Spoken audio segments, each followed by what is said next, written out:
देखिए अपन पढ़ रहे हैं फाइनेंशियल स्टेटमेंट विद एडजस्टमेंट। अब इसका ये लास्ट एडजस्टमेंट बचा है, ये इसका लास्ट एडजस्टमेंट बचा है आपका, that is sale sale of goods on approval basis, sale of goods on approval basis. अब सबसे पहले तो इसका मीनिंग समझो, इसका मतलब क्या होता है, what is mean by sale of goods on approval basis. इसका मतलब क्या होता है, इसका मीनिंग क्या है? इसका मतलब ये होता है कि अपन ने अपने कस्टमर को क्या करा, सेल करी। अपन ने अपने कस्टमर को क्या करे, गुड सेल करे। सपोज करो हमारे पास, हमने अपने कस्टमर को गुड सोल्ड करे जिसकी कॉस्ट क्या थी, 8000 रुपीज थी, और हमने उसको कस्टमर को सेल करा, हमने उसे कस्टमर को सेल करा कितने में, 10,000 रुपीज में क्या करा, सेल करा। और कैसे सेल करा, क्या बोल के सेल करा कि ये गुड्स अभी ले जाओ, हम आपको 10 डेज का टाइम देते हैं। 10 डेज के अंदर बाई चांस अगर आपको ये गुड्स पसंद नहीं आए तो आप क्या करना, हमें वापस रिफंड कर देना, हमें वापस लौटा जाना। तो ऐसी जो सेल होती है उसको बोला जाता है sale of goods on approval basis. ठीक है ना। जनरली क्या होता है, आपने भी अपनी रूटीन लाइफ में देखा होगा कि कभी किसी की बर्थडे पे, कभी किसी की बर्थडे पे आप कोई शर्ट वगैरह गिफ्ट करते हो, तो आप शॉपकीपर को क्या बोल के परचेस करते हो कि बोले मैं ये लेके जा रहा हूँ शर्ट, लेकिन ये मैं गिफ्ट में दूंगा। और बाई चांस मैं जिसको गिफ्ट में दे रहा हूँ उसकी अगर साइज में कोई छोटा बड़ा हुआ तो आपको ये चेंज करनी पड़ेगी।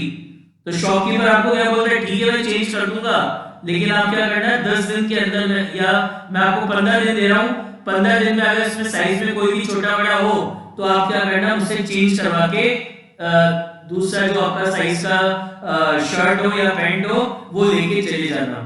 तो ऐसी जो सेल होती है उसको बोलते हैं sale of goods on approval basis, जहां पे हमने गुड्स सेल करे, गुड्स सेल करे, कस्टमर को क्या बोलकर सेल करे कि पसंद आए तो रख लेना, अदरवाइज वापस लौटा जाना, वापस रिटर्न कर जाना।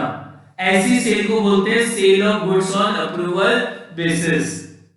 अब ऐसी सेल को अपन एक्चुअल में इस तरीके से जब अपन सेल करते हैं तो इस सेल को बुक्स में कब रिकॉर्ड करते हैं, इस सेल को हम बुक्स में कब रिकॉर्ड करते हैं, या तो कस्टमर की तरफ से अप्रूवल आ जाए, कस्टमर की तरफ से क्या आ जाए, अप्रूवल आ जाए, या तो तब करते हैं, या फिर कस्टमर को दिया गया जो टाइम पीरियड है, कस्टमर को दिया गया जो टाइम पीरियड है वो क्या हो जाए, कंप्लीट हो जाए, वो क्या हो जाए आपका, कंप्लीट हो जाए। तो उस कंडीशन में इसको एक्चुअल सेल्स मानकर हम बुक्स में रिकॉर्ड करते हैं और एंट्री पास करते हैं, debtor account debit to sales account, debtor account debit to sales account कितना, 10,000, और हमारा जो क्लोजिंग स्टॉक होता है उस क्लोजिंग स्टॉक में से भी हम अपने इस स्टॉक को क्या करते हैं, जो भी आपका क्लोजिंग स्टॉक है उसमें से हम अपना ये जो स्टॉक अपन ने सेल करा वो माइनस कर देते हैं। समझ में आई यहाँ तक की बात? दोबारा सुन लो।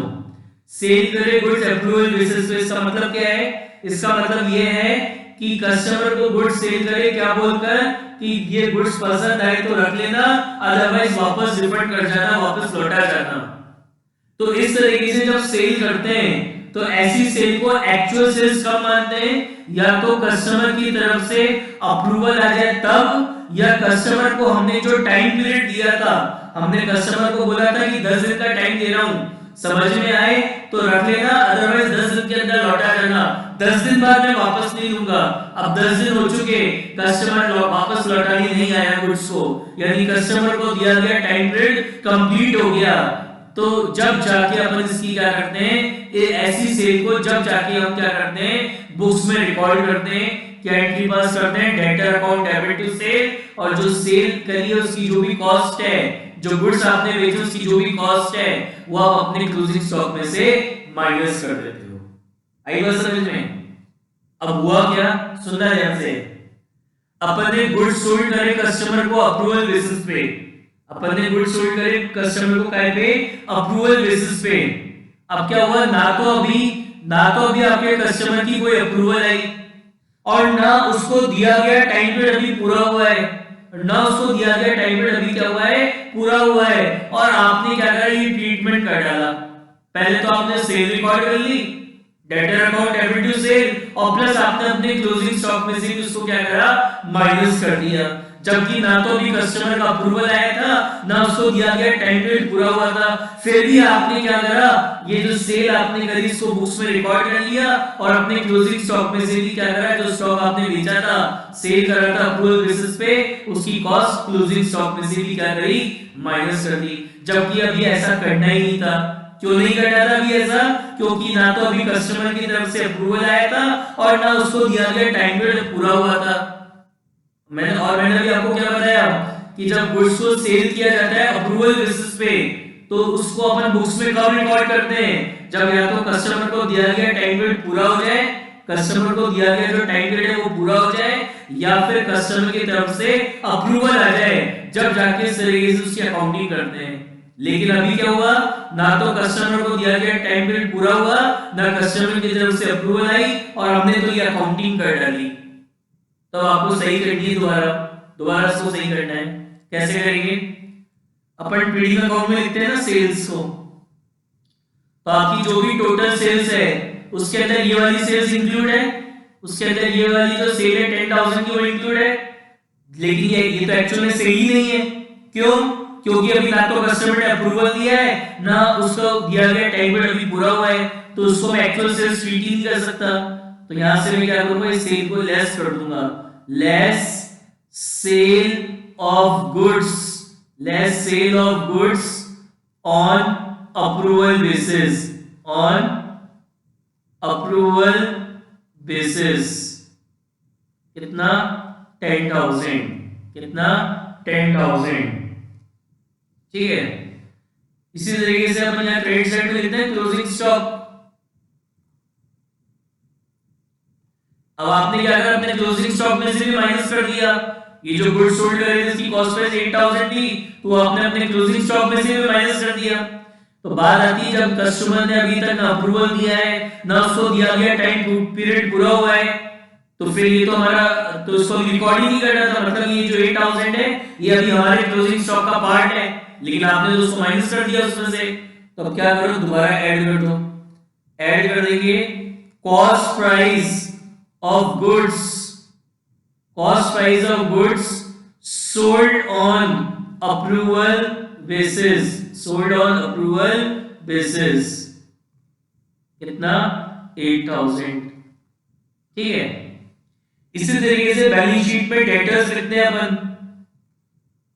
डेटर्स लिखते हैं। अब आपने जब ये एंट्री पास करी तो डेटर अकाउंट को डेबिट कर दिया 10,000 से, मतलब डेटर का बैलेंस बढ़ा दिया 10,000 से, जबकि इसको बढ़ाना ही नहीं था, ये आपकी सेल ही नहीं है। तो इसको यहां से अपन क्या करेंगे, लेस कर देंगे sale of goods, sale of goods on approval basis. कितना, 10,000। ये एंट्री पास करी तो डेटर अकाउंट डेबिट किया, तो आपने अपने डेटर का बैलेंस बढ़ा लिया, जबकि आप एक्चुअल में आपकी सेल ही नहीं है, इसलिए यहां से इसको लेस कर दिया। इसी तरीके से अपन बैलेंस शीट के एसेट साइड में क्या लिखते हैं, क्लोजिंग स्टॉक लिखते हैं।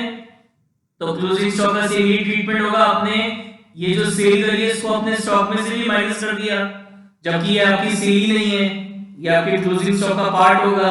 तो ऐड कर देंगे cost price of goods, cost price of goods sold on approval basis.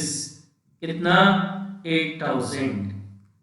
यानी ये जो एडजस्टमेंट है इसका 4 जगह ट्रीटमेंट हुआ, सेल में से माइनस करा ट्रेडिंग अकाउंट की क्रेडिट साइड में, क्लोजिंग स्टॉक में ऐड करा ट्रेडिंग अकाउंट की क्रेडिट साइड में, डेटर में से लेस करा बैलेंस शीट के एसेट साइड में, और बैलेंस शीट के एसेट साइड में क्लोजिंग स्टॉक में क्या करा, ऐड करा। ठीक है। तो ये होता है आपका एडजस्टमेंट किसका, sale of goods on approval basis का।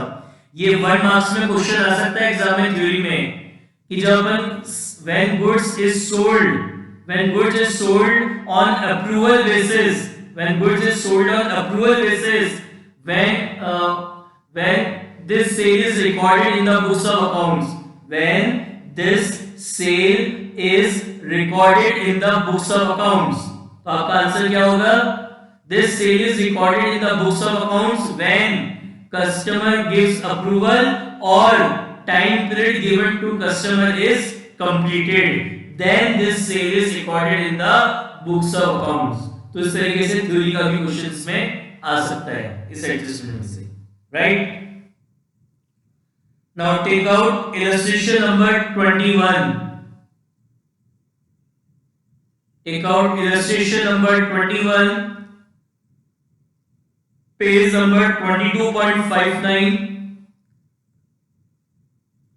Illustration number 21, page number 22.59. The following is the trial balance of Shri Siaram as at 31st March 2020. Prepared trading and P&L and balance sheet. क्या क्या adjustment है? Closing stock amounting to 20,000. Goods costing ₹5,000 was sent to customer on sale on approval basis for 6,400. तो क्या कह रहा है इसमें कि गुड्स जिसकी कॉस्ट प्राइस थी कितनी? गुड्स जिसकी कॉस्ट प्राइस थी कितनी?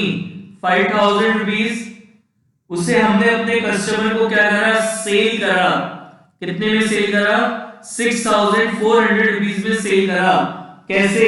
ऑन अप्रूवल बेसिस पे for on 29 March has been recorded in the books as an actual sales. और हमने क्या करा? इसको एक्चुअल सेल्स मानकर बुक्स में रिकॉर्ड भी कर दिया. यानी हमने एंट्री कर दी debtor account debit to sales account 6,400 और हमारा ये जो क्लोजिंग स्टॉक है, हमारा ये जो क्लोजिंग स्टॉक अपना गिवन है, जो भी क्लोजिंग स्टॉक आपको दे रखा है 20,000, इसमें से क्या करा? इस क्लोजिंग स्टॉक में से अपन ने ये 5,000 क्या करे? माइनस भी कर दिए. ठीक है ना? Has been recorded as an actual sale. जबकि इस ऐसा कुछ भी नहीं करना था हमें. क्यों नहीं करना था ऐसा? ये कुछ भी नहीं करना था हमें. क्यों नहीं करना था? क्योंकि अभी ना तो कस्टमर की अप्रूवल आई, ना उसको दिया गया टाइम पीरियड पूरा हुआ है. Can I make provision for doubtful debt at the rate 5% on debtor, 1/5 of the loose tool had to be written off. तो लूज टूल्स पे एडजस्टमेंट हो गया. And general manager allowed a commission 5% net profit before charging his commission. Before word का underline कर लो, underline before word. ठीक है? और भी एक एडजस्टमेंट नहीं है बस. तो अपन को इसका ट्रेडिंग P&L और बैलेंस शीट बनानी है. चलिए स्टार्टिंग से स्टार्ट करते हैं. सबसे पहले है मटेरियल परचेज, मतलब परचेज आपको गिवन है. तो परचेज अपन कहाँ लिखते हैं? ट्रेडिंग अकाउंट की डेबिट साइड में to purchase 1,15,725. Administration expense, office और एडमिनिस्ट्रेशन का जो भी खर्चा होता है सब इनडायरेक्ट होता है, तो it will be debited in P&L. तो एडमिनिस्ट्रेशन एक्सपेंसेस कितने दे रखे हैं? 16,725. फिर wages, it is a direct expense. wages is a direct expense. कितना दे रखा है? 42,775. freight, it is a direct expense, so it will be debited in trading account to freight 5,100. rent, it is indirect expense, so it will be debited in profit and loss account, so to rent 3,100. petty cash, it is a current asset. petty cash is a current asset. ये एक और important question है exam में आने का, मतलब ये ज्यादातर हर बार एग्जाम में आ जाता है कि बैलेंस ऑफ पेटी cash book is a asset और एक्सपेंस. तो बैलेंस ऑफ पेटी cash book is a asset. जो आपकी पेटी कैश बुक का जो बैलेंस होता है वो आपका असेट होता है, करंट असेट. तो ये जो पेटी कैश है आपका करंट असेट है. डेटर्स, अब इस पे एडजस्टमेंट होगा। डेटर्स रखा है 26,400 का, ये एडजस्टमेंट अभी एक बार लास्ट में देखते हैं डेटर में, ठीक है ना, पहले एक बार बाकी का कर लेते हैं। गिफ्ट टू वाइफ, तो ये आपका पर्सनल खर्चा है, पर्सनल खर्चा मतलब ये ड्राइंग्स हो गई, तो लेस करेंगे इसमें से gift to wife, it is a drawing and drawings will be deducted from capital, कितना दे रखा है 2,500। Price distributed, it is a indirect expense, so it will be debited in profit and loss account, so to price distributed, to price distributed कितना है 200। commission paid, it is a indirect expense, adjustment तो नहीं है ना, नहीं है, to commission paid, it is indirect expense 1,000। commission paid in advance, खर्चा आपने एडवांस में पे कर दिया, it means it is prepaid expense, it is prepaid expense। और prepaid expenses को अपन क्या लिखते हैं बैलेंस शीट की एसेट साइड में, जो एक्सपेंसेस हम एडवांस में पे कर देते हैं वो हमारे क्या होते हैं एसेट होते हैं। ये एक तरीके से हमारा प्रीपेड एक्सपेंस हो गया, और प्रीपेड एक्सपेंस हमारे एसेट होते हैं, तो बैलेंस शीट की एसेट साइड में लिखेंगे commission paid in advance, commission paid in advance कितना 400। Next mortgage interest, it is our indirect expense, तो प्रॉफिट एंड लॉस अकाउंट में लिखेंगे टू मॉर्गेज,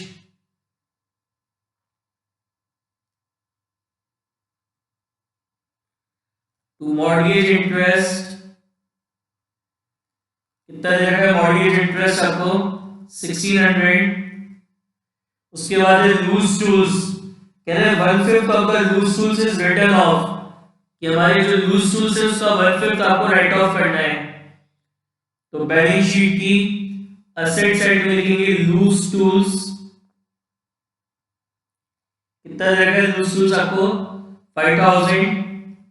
इसमें से कह रहा है 1/5 आपको राइट ऑफ करना है, तो less return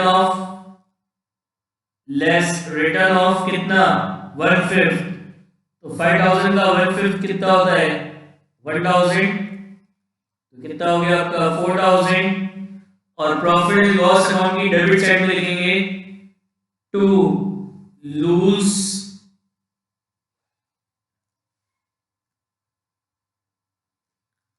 tools return of कितना 1,000। इसी तरीके से इन्वेस्टमेंट है, तो बैलेंस शीट की एसेट साइड में लिखेंगे इन्वेस्टमेंट, बैलेंस शीट की एसेट साइड में लिखेंगे इन्वेस्टमेंट, कितना है 8,500। उसके बाद प्लांट है, बैलेंस शीट के एसेट साइड में लिखेंगे प्लांट, कितना है 60,000। फिर फर्नीचर है, फर्नीचर भी आपका एसेट होता है, तो बैलेंस शीट के एसेट साइड में लिखेंगे फर्नीचर, कितने का फर्नीचर है 7,200। फिर है lease hold property,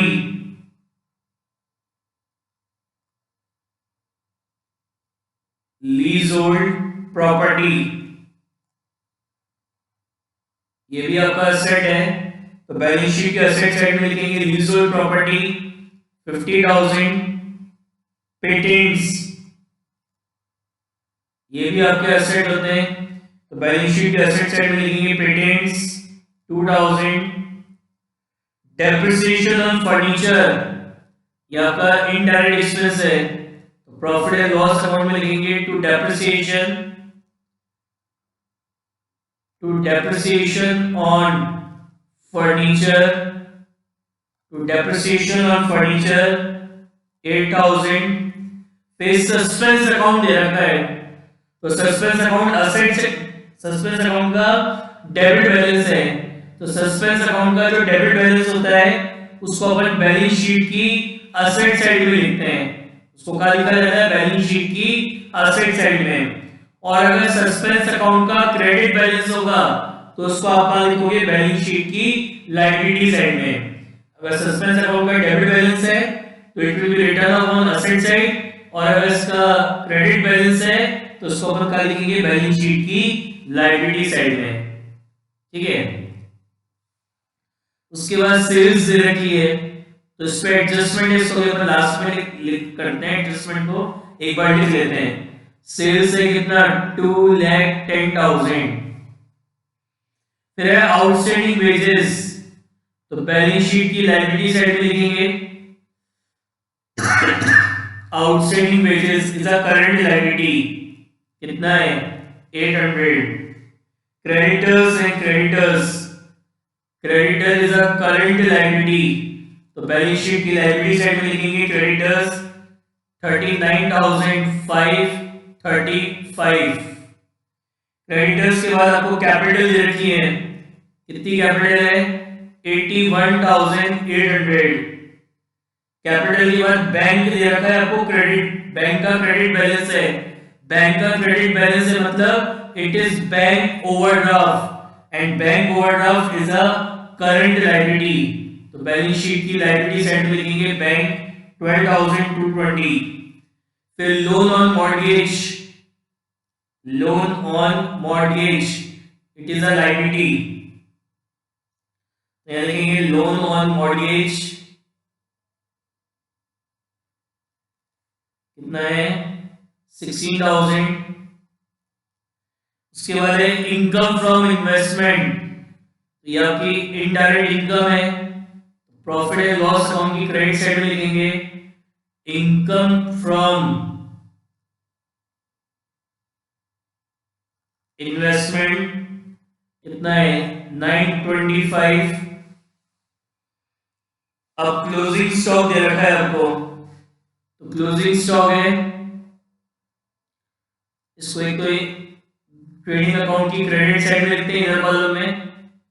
closing stock कितने का है? क्लोजिंग स्टॉक आपका 20,000 का,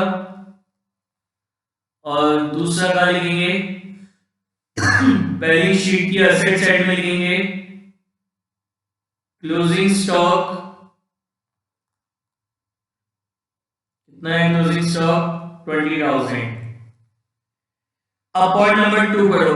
नाउ रीड पॉइंट नंबर 2 दोबारा। कह रहा है गुड्स कॉस्टिंग ₹5,000, गुड्स जिसकी कॉस्ट प्राइस थी 5,000 was sent to a customer on sale on approval basis, customer के पास भेजा है काय के लिए? सेल ऑन अप्रूवल बेसिस पे, कितने में? 6,400 में। Has been recorded in the books as an actual sales, और उसको बुक्स में एज एक्चुअल सेल्स अपने बुक्स में क्या करा? रिकॉर्ड कर लिया, मतलब एंट्री कर दी डेटर टू सेल, और अपने क्लोजिंग स्टॉक में से भी माइनस कर दिया, जबकि ऐसा कुछ करना नहीं था, तो अपन को उसको सही करना है दोबारा। तो ये जो सेल आपकी जो सेल है, सेल के अंदर ये सेल इंक्लूड है 6,400 की, बट ये आपकी सेल है ही नहीं, तो उसको सबसे पहले सेल में से लेस करेंगे। Less sale of goods on approval, approval basis, less sale on goods on approval basis, कितने की सेल? 6,400 की, तो 2,10,000 में से 6,400 माइनस करा, यानी और एक्चुअल सेल इज 2,03,600। फिर क्या करना? आपने जो सेल है उसकी कॉस्ट क्या है? 5,000, तो आपने क्लोजिंग स्टॉक में से भी माइनस कर दिया था, तो अब यहाँ पे ऐड करेंगे cost price of goods sold on approval basis, approval basis कितना? 5,000, तो ये आ जाएगा आपका कितना? 25,000। उसके बाद और क्या करेंगे इसका ट्रीटमेंट? ये जो डेटर है, डेटर के अंदर भी जो है वो 6,400, तो लेस करेंगे sale of goods on approval basis, sale of goods on approval basis कितना 6400, sale of goods on approval basis, approval basis कितना 6400, और इधर क्लोजिंग स्टॉक में ऐड कर देंगे cost price of goods sold on approval basis कितने थे 5000, तो ये आ जाएगा कितना 25000। ये डेटर कितने रह गए आपके, डेटर रह गए 30000 के, डेटर कितने रह गए 30000 के। अब इन डेटर में एक और एडजस्टमेंट था, आपसे कह रहा था मेक प्रोविजन फॉर डाउटफुल डेब्ट, आपको क्या बनाना है प्रोविजन फॉर डाउटफुल डेब्ट बनाना है, कितना percent, make provision for doubtful डेब्ट डायरेक्ट 5%। अब यहाँ पे और कुछ भी नहीं है, ना कोई बैड डेब्ट है ना कोई पुराना प्रोविजन, कुछ भी नहीं है, यानी पूरा का पूरा नया प्रोविजन बनाना है। तो अब आपके डेटर कितने रह गए, ये देखो इधर डेटर कितने रह गए 30000 के, डेटर कितने रह गए 30000 के, तो इसके ऊपर 5% का क्या बन जाएगा प्रोविजन, कितना 1500 रुपए। तो यहां से लेस करेंगे provision for doubtful date, provision for doubtful debt कितना 1500 रुपए, तो यहाँ पे आ जाएगा 28500, और प्रॉफिट एंड लॉस अकाउंट की डेबिट साइड में आ जाएगा to provision for doubtful, to provision for doubtful debt कितना 1500, कितना आ जाएगा 1500, ठीक है। अब पॉइंट नंबर 1 2 3 4 तो हो गए, अब अपन एक बार इसका बैलेंस निकालते हैं। तो क्रेडिट ज्यादा है डेबिट कम है, तो बैलेंसिंग फिगर क्या आएगा, क्रेडिट बैलेंस आ रहा है, तो credit balance of trading account is known as gross profit, is known as gross profit, कितना आ रहा है 65000, so it will be transferred to profit and loss account, तो to profit and loss account 65000, और यहाँ लिखेंगे by trading account, by trading account 65000। अब क्योंकि मैनेजर्स कमीशन है तो पहले यहाँ पे इसको बैलेंस करेंगे, क्रेडिट में से डेबिट माइनस करेंगे, तो टू बैलेंस कैरी डाउन कितना 40000, इसको एक बार क्लोज कर देंगे यहाँ पे, फिर दोबारा उतारेंगे बाय बैलेंस ब्रॉट डाउन 40000। क्या कह रहा है आपसे, अपन को जनरल मैनेजर को कमीशन देना है 5% net profit before charging is commission, तो कैसे निकलेगा मैनेजर्स कमीशन, मैनेजर्स कमीशन कैसे कैलकुलेट करेंगे, बिफोर चार्जिंग है तो आपका जो भी नेट प्रॉफिट है इनटू रेट डिवाइडेड बाय 100 करेंगे, तो आपका नेट प्रॉफिट अभी कितना निकला 40000, रेट कितनी है आपकी 5%, 40000 का 5% ऑफ 40000 कितना होता है 2000 होता है, तो अपन यहाँ लिखेंगे to outstanding manager commission, to outstanding managers commission कितना 2000, फिर जो बैलेंस बचेगा वो आपका नेट प्रॉफिट कहलाएगा, ये जो बैलेंस बचा वो आपका नेट प्रॉफिट कहलाएगा, बैलेंसिंग फिगर कितना बचा 38000, so it will be transferred to capital account, it will be transferred to capital account। तो क्लोजिंग कैपिटल में यहाँ पे अपन ऐड कर देंगे, add net profit, add net profit कितना, नेट प्रॉफिट था आपका कितना 38000 का, तो ये आ जाएगी आपकी कौन सी क्लोजिंग कैपिटल, ये आ जाएगी आपकी क्लोजिंग कैपिटल, एडजस्ट करने के बाद कितनी 1,17,300, तो यहां लिखेंगे क्लोजिंग कैपिटल 1,17,300, और ये बैलेंस शीट आपकी टैली हो जाएगी। आई बात समझ में?